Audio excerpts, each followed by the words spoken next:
Kollywood star hero అయిన సూర్య గారు వరుస సినిమాలతో ఫుల్ బిజీగా ఉన్న విషయం తెలిసిందే.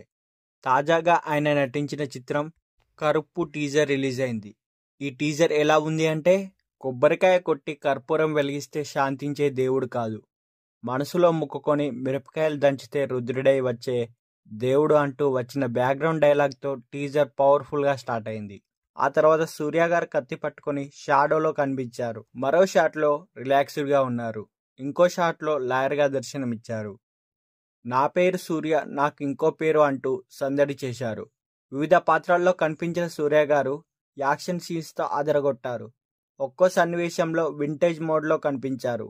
సూర్య గారు ఈ మూవీలో డ్యూయల్ రోల్లో నటిస్తున్నట్లు టీజర్ చూస్తే క్లియర్గా అర్థమైంది. ఓవరాల్గా ఈ మూవీతో సూర్య గారు కంబ్యాక్ ఇవ్వబోతున్నారన్నమాట. ఈ మూవీకి ఆర్జే బాలాజీ గారు డైరెక్షన్ చేశారు. ఈ మూవీ త్వరలోనే రిలీజ్ కాబోతుంది. ఈ మూవీ కొరకు ఎంతమంది వెయిట్ చేస్తున్నారో కింద కామెంట్ సెక్షన్లో కామెంట్ చేయగలరని మనవి.